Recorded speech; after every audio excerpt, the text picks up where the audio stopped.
నమస్తే నేను Priya welcome to my TV news ముందుగా వార్తల్లోని ముఖ్యాంశాలు 3 రోజుల పాటు విశాఖలో జనసేన విస్తృత స్థాయి సమావేశాలు హాజరు కానున్న పార్టీ అధినేత పవన్ కళ్యాణ్ విశాఖలో గోడ పత్రికను ఆవిష్కరించిన మంత్రి నాదెండ్ల మనోహర్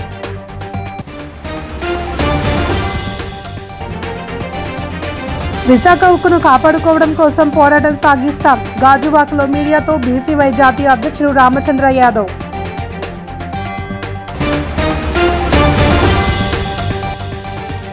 కూటమి ప్రభుత్వంలో సమపాలనలో అభివృద్ధి సంక్షేమం తూర్పుగోదావరి జిల్లా నిడదవోలులో 59 మందికి 29.72 లక్షల సీఎంఆర్ఎఫ్ చెక్కులను పంపిణీ చేసిన మంత్రి కందుల దుర్గేష్ ఈ నెల 28 నుండి 30 వరకు 3 రోజులు విశాఖలో పార్టీ విస్తృత స్థాయి సమావేశం నిర్వహిస్తున్నట్లు మంత్రి నాదెండ్ల మనోహర్ తెలిపారు. ఈ మేరకు విశాఖలో ఏర్పాటు చేసిన మీడియా సమావేశంలో కార్యక్రమ గోడ పత్రికను ఆవిష్కరించారు. అనంతరం ఆయన మాట్లాడుతూ 3 రోజుల పాటు సేనతో సేనాని పేరిట కార్యక్రమం జరుగుతుందన్నారు.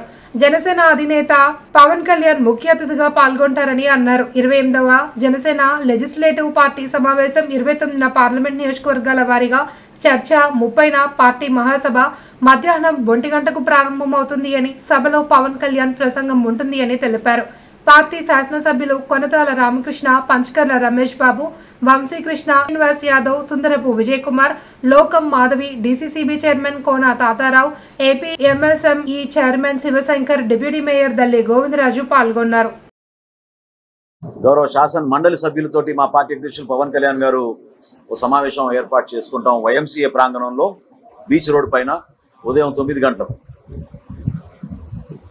దాదాపు 3-4 గంటలు ఆ కార్యక్రమం పూర్తయిన తర్వాత మధ్యాహ్నం 2ంటికి జనసేన పార్టీ రాష్ట్ర కార్యవర్గాన్ని ఆహ్వానించి సుమారు 350 మంది ఆహ్వానితులతోటి పవన్ కళ్యాణ్ గారు చర్చిస్తారు.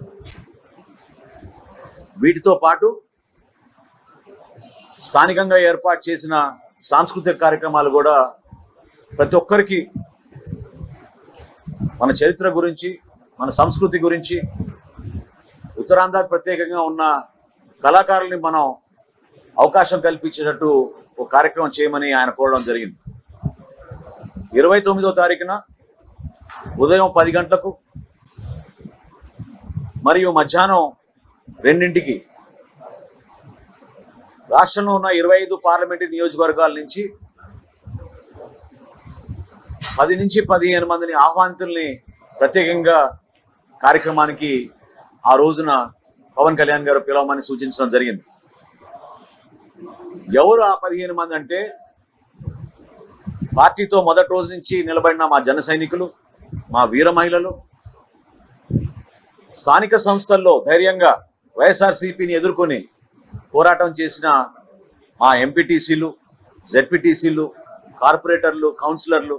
విశాఖ ఉక్కు కార్మిక ఉద్యమానికి సంపూర్ణ మద్దతు తెలియజేస్తున్నట్లు బీసీవై పార్టీ జాతీయ అధ్యక్షుడు రామచంద్ర యాదవ్ తెలిపారు. పలు కార్యక్రమాల్లో పాల్గొనేందుకు విశాఖ జిల్లా గాజువాక వచ్చిన ఆయన కొద్దిసేపు మీడియాతో మాట్లాడుతూ ఎందరో ప్రాణత్యాగం ఫలితంగా ఏర్పడిన స్టీల్ ప్లాంట్కు ఇలాంటి పరిస్థితి వస్తుంది అని తాను ఏనాడు అనుకోలేదని అన్నారు. కేంద్రంలోని బీజేపీ, రాష్ట్రంలోని కూటమి ప్రభుత్వాలు ఉక్కు కార్మికుల జీవితాలతో చెలగాటమాడుతున్నాయని ఆరోపించారు. లాభాల్లో ఉన్న పరిశ్రమను కార్పొరేట్ శక్తులకు కట్టబెట్టాలని చూస్తున్నారని విమర్శించారు. ప్లాంట్ను కాపాడుకునేందుకు తమ పార్టీ తరపున పోరాటాన్ని ఉధృతం చేస్తామని తెలిపారు. ఒక్కరోజు పర్యటనలో భాగంగా ఈరోజు విశాఖపట్నం విచ్చేయడం జరిగింది. ఇక్కడ స్థానికంగా ఏర్పాటు చేసిన కృష్ణాష్టమి వేడుకలతో పాటు మిగిలిన కార్యక్రమాలతో పాల్గొనడంతో పాటు ప్రధానంగా విశాఖ ఉక్కు కర్మాగారం సంబంధించి ప్రైవేటీకరణ నిర్ణయం ఏదైతే ఉందో దీనికి సంబంధించి కార్మికులకు బీసీవై పార్టీ తరపున పూర్తి స్థాయి మద్దతు తెలపడానికి ఈరోజు కార్మికులతో, కార్మిక సంఘాలతో కూడా కలవడం జరుగుతుంది. కూటమి ప్రభుత్వం అధికారంలోకి రావడానికి అన్ని వర్గాల ప్రజలు మద్దతు ఇచ్చి న్యాయం చేయకపోగా, ఇచ్చిన ఏ ఒక్క హామీని నిలబెట్టుకోకపోగా ఈరోజు అందరినీ వంచే కార్యక్రమం చేస్తున్నారు. అధికారంలోకి రాకముందు కూటమి పార్టీలు, పార్టీ నాయకులు ప్రస్తుత ముఖ్యమంత్రి చంద్రబాబు నాయుడు గారు, ఉప ముఖ్యమంత్రి పవన్ కళ్యాణ్ గారు, ఆ పార్టీకి సంబంధించిన నాయకులు, కేంద్ర మంత్రి ప్రతి ఒక్కరూ కూడా మేము అధికారంలోకి వస్తే విశాఖ ఉక్కు కర్మాగార ప్రైవేటీకరణను ఆపుతాము, న్యాయం చేస్తామని చెప్పి హామీ ఇచ్చి ఈ రోజు అధికారంలోకి వచ్చిన తర్వాత వేలాది మంది కార్మికుల నోట్లో మట్టి కొట్టి ఇబ్బంది పెట్టే కార్యక్రమం చేస్తున్నారు. ఖచ్చితంగా రాబోయే రోజుల్లో స్టీల్ ప్లాంట్ కార్మికులకు బీసీవై పార్టీ పూర్తి మద్దతు ఉంటుంది. కార్మికులు చేసే పోరాటానికి బీసీవై పార్టీ మద్దతు ఉంటుంది. దీని మీద ఎంత దూరం వెళ్ళడానికి సిద్ధంగా ఉన్నామో ఈ రోజు దానికి సంబంధించిన కార్మికులతో కలిసి రాబోయే రోజుల్లో ఎలాంటి ఉద్యమం చేయాలనే దానిపైన కార్యాచరణ కూడా ప్రకటిస్తామని చెప్పి తెలియజేస్తూ ఈ కార్యక్రమంలో బీసీవై పార్టీ నాయకులు, కార్యకర్తలు అందరూ కూడా పాల్గొంటున్నందుకు సంతోషంగా ఉందని. కూటమి ప్రభుత్వంలో సమపాలనలో సంక్షేమం, అభివృద్ధి జరుగుతుంది అని రాష్ట్ర పర్యాటక, సాంస్కృతిక, సినిమాటోగ్రఫీ మంత్రి కందుల దుర్గేష్ అన్నారు. తూర్పుగోదావరి జిల్లా నిడదవోలులో నియోజకవర్గంలో 59 మందికి 29.72 లక్షల విలువైన సీఎంఆర్ఎఫ్ చెక్కులు, ఎల్ఓసి పత్రాలను మంత్రి పంపిణీ చేశారు. ఈ సందర్భంగా మాట్లాడుతూ ఇప్పటి వరకు నియోజకవర్గంలో సీఎం సహాయ నిధి కింద 294 మందికి 2.44 కోట్ల లబ్ధి చేకూర్చామని మంత్రి తెలిపారు. రాష్ట్రంలో సూపర్ సక్సెస్ అయింది అని పేర్కొన్నారు. ఈ నెల 25 నుండి కొత్త రేషన్ కార్డుల పంపిణీ ప్రక్రియ ఉంటుందన్నారు. దివ్యాంగుల పెన్షన్ల తొలగింపులో అర్హులెవరూ ఆందోళన చెందవద్దన్నారు. ఈరోజు ముఖ్యమంత్రి సహాయ నిధి నుంచి 58 సీఎంఆర్ఎఫ్ చెక్కులు, 27,72,186 రూపాయలు. అదేవిధంగా ఎల్ఓసి ఒకటి, అది 2 లక్షల రూపాయలు. వెరసి 29,72,186 రూపాయల చెక్కులు పంపిణీ చేయడం జరుగుతుంది. ఈ సంవత్సరం మొత్తం మీద ఇప్పటి వరకు 2,44,46,779 రూపాయల కిమ్మత్తు చేసేటువంటి చెక్కుల్ని సీఎంఆర్ఎఫ్ కింద పంపిణీ చేయడం జరిగింది. ఎవ్రీ మంత్ కూడా ఎవరెవరైతే ఆ పన్నులు వస్తున్నారో వారికి ముఖ్యమంత్రి గారి సహాయ నిధి నుంచి చెక్కులు పంపిణీ చేయడం అనేటువంటి కార్యక్రమాన్ని ఒక నిరంతర ప్రక్రియగా నిర్వహించుకోవడం జరుగుతుంది. దీనికి సంపూర్ణంగా ఈ కార్యక్రమాన్ని ముందుకు తీసుకెళ్తున్నటువంటి ముఖ్యమంత్రి గారికి, అదేవిధంగా ఉప ముఖ్యమంత్రి గారికి ప్రత్యేకమైనటువంటి నమస్కారాలు తెలియజేస్తూ, ముఖ్యమంత్రి గారి సహాయ నిధి అనేది గతంలో ఎప్పుడు కూడా ఇంత స్థాయిలో, ఇంత పెద్ద మొత్తంలో వచ్చేటువంటి సందర్భాలు ఉండేవి కాదు.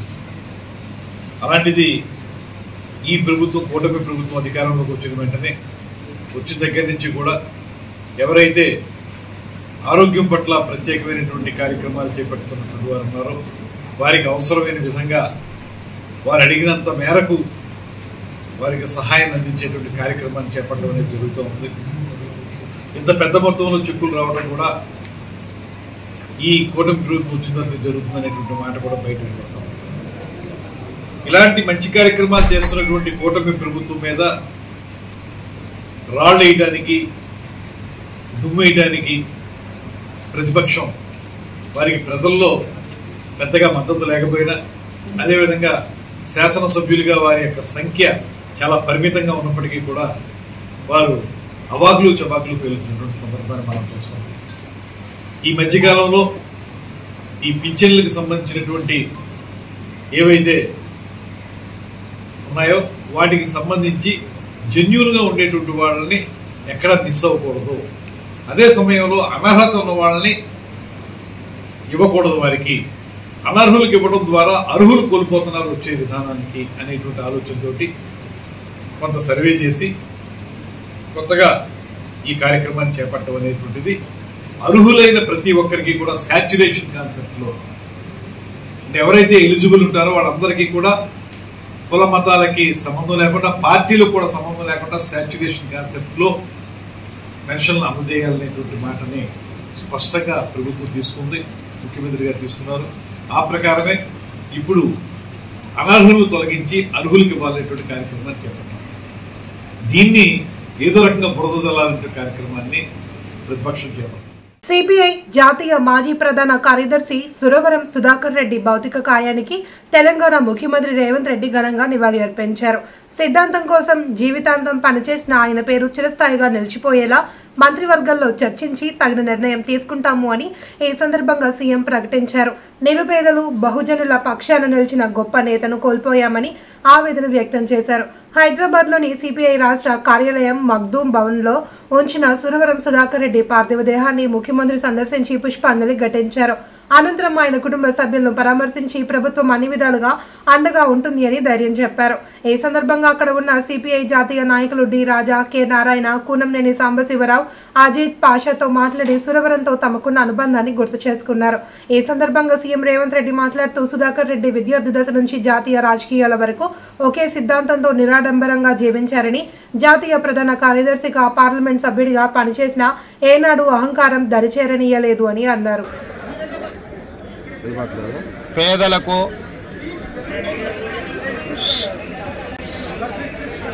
అదేవిధంగా బహుజనులకు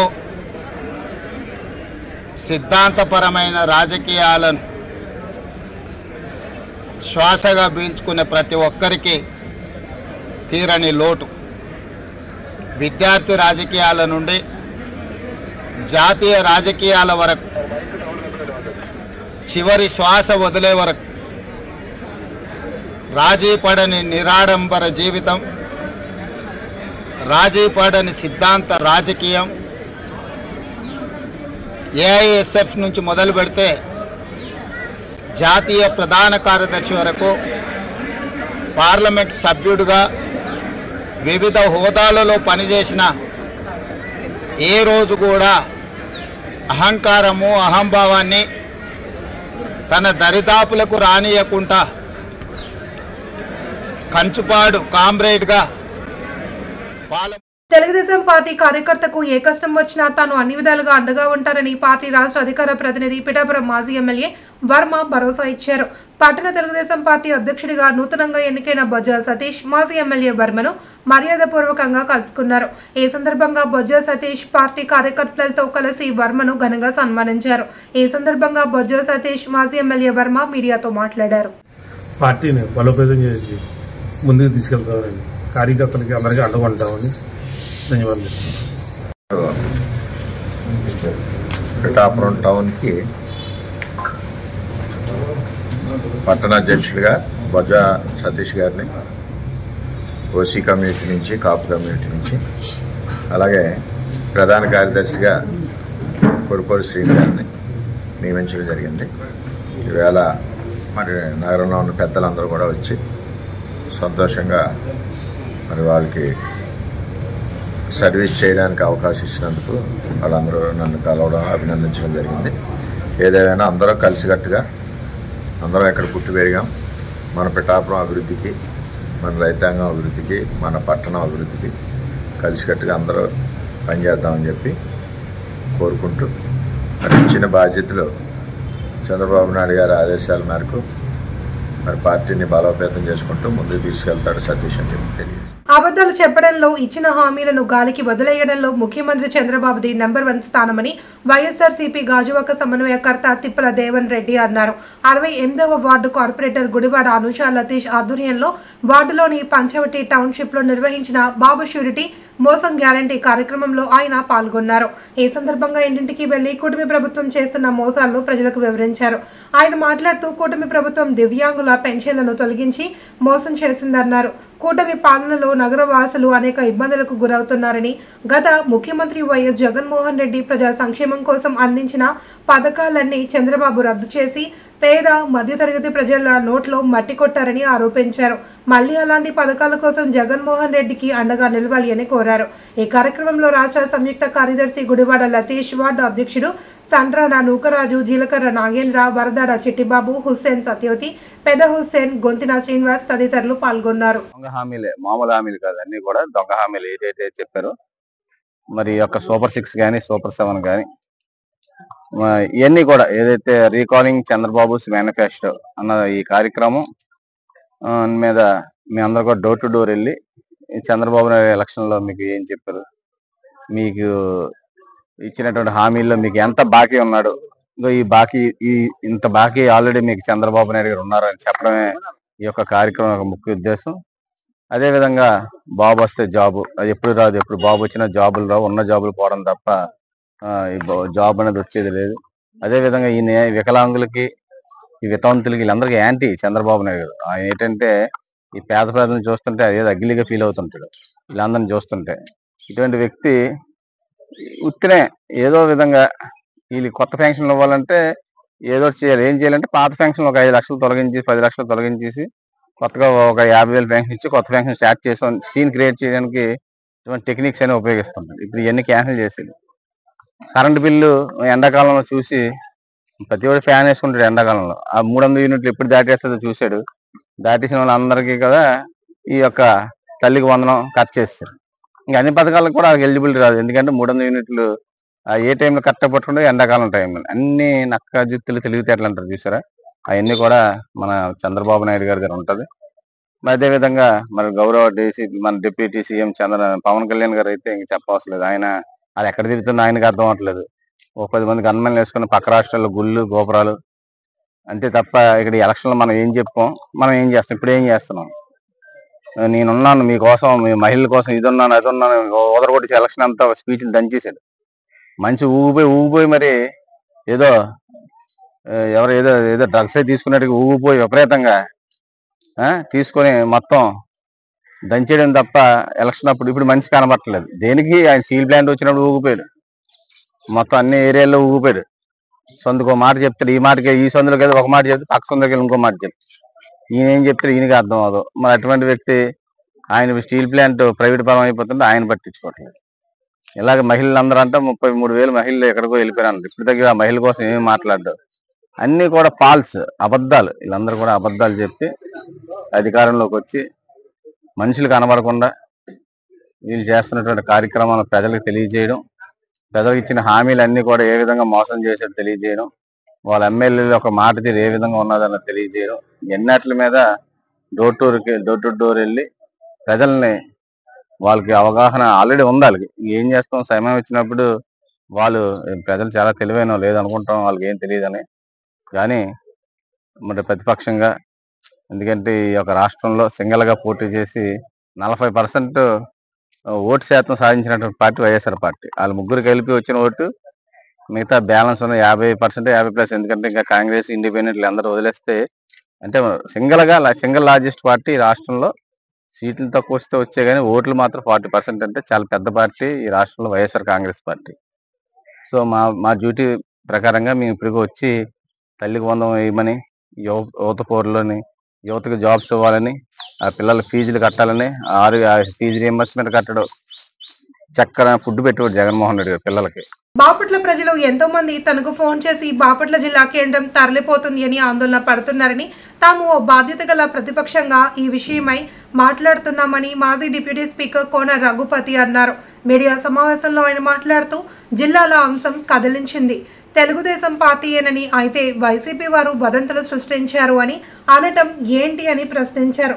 జిల్లా తెచ్చింది వైసీపీ పార్టీ వారేనని తెలిపారు. ఓ పక్కన చీరాల ప్రజలు జిల్లా కేంద్రం కావాలి అని కౌంటర్ ఇస్తూ ఉంటే, ఇక్కడ బాపట్ల అధికార పార్టీ బాధ్యతగా తెలుగుదేశం పార్టీ వారు ఎవరైనా స్పందిస్తారని చూశానని, కానీ ఎవరూ స్పందించలేదన్నారు. తాను పదవుల్లో ఉన్నాను అనే మాట చెప్పే బాపట్ల శాసనసభ్యులు నరేంద్ర వర్మ బాపట్ల మెడికల్ కాలేజ్ విషయంలో ఎందుకు అనలేకపోతున్నాడని ప్రశ్నించారు. ఉంటే ఇంటి పోతే ఏంటి, ఎవరికైనా ఫరక్ పడుతుందా? తెచ్చినటువంటి జిల్లా తెచ్చింది అన్ని కూడా వైసీపీ వాళ్ళైతే వైసీపీ వాళ్ళని అంటాం ఏంటి? వైసీపీ వాళ్ళకి ఏంటి సంబంధం? ఓ పక్క ఆ తేనె తుట్టెని కదిలిచ్చింది తెలుగుదేశం పార్టీ, ఈరోజు ఉన్నటువంటి కూటమి ప్రభుత్వం. ఏమో కారణాలు చెప్పావు, ఆ రోజు సరిగ్గా చేయలేదన్నారు, మేము ఇప్పుడు సరి చేస్తామంటున్నారు.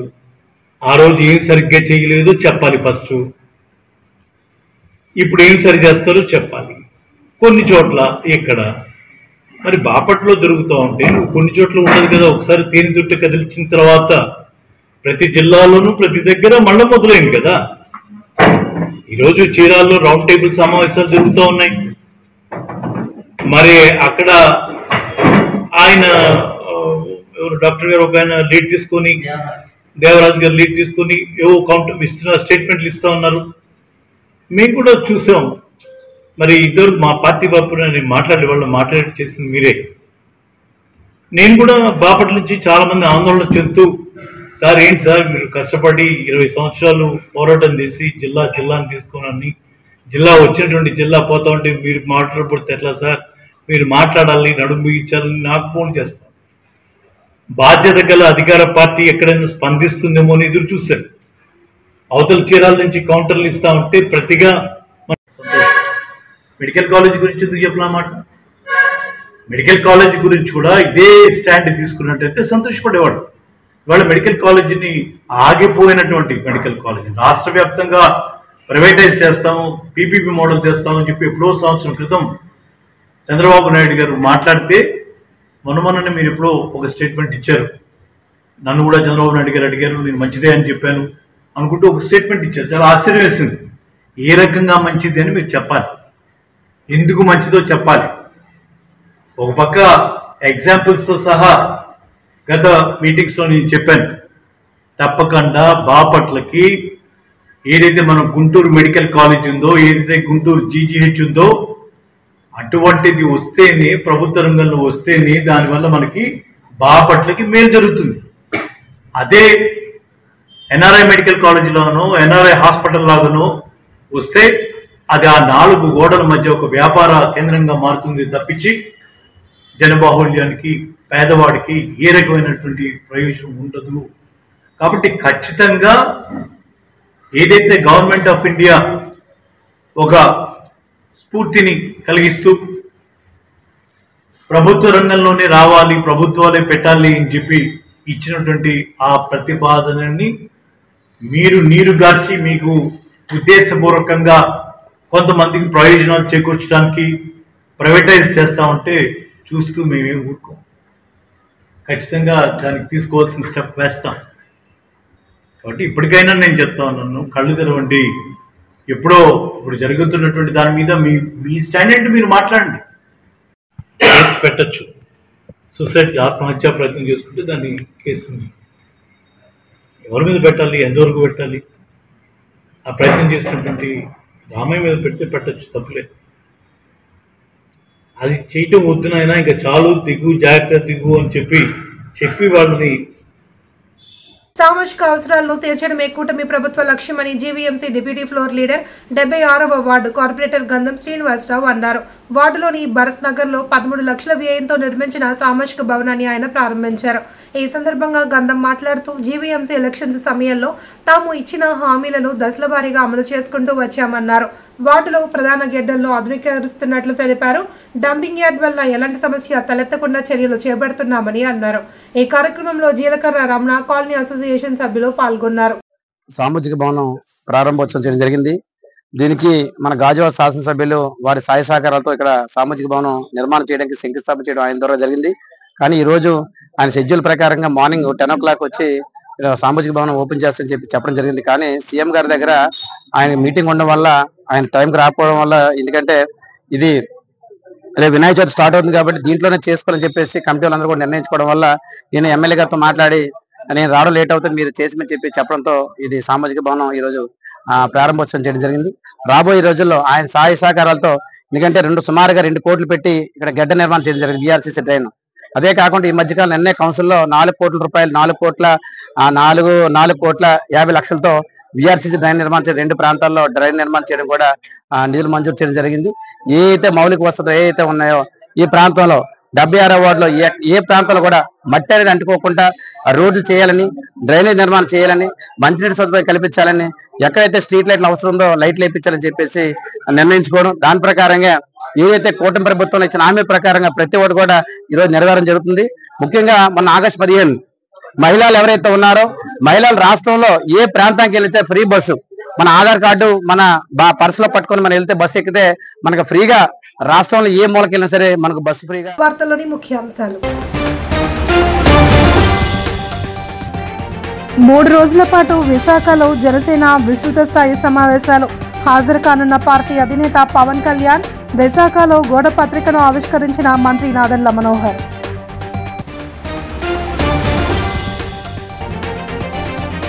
విశాఖ ఉక్కును కాపాడుకోవడం కోసం పోరాటం సాగిస్తాం. గాజువాకలో మీడియాతో బీసీవై జాతీయ అధ్యక్షుడు రామచంద్ర యాదవ్.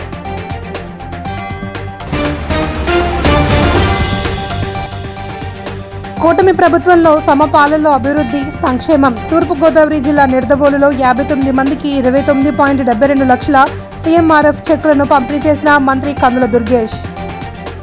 వార్తలంతటితో సమాప్తం. తిరిగి రేపు ప్రసారమయ్యే మైటీవీ న్యూస్ బులెటిన్తో మళ్ళీ కలుసుకుందాం. అంతవరకు సెలవు. నమస్తే.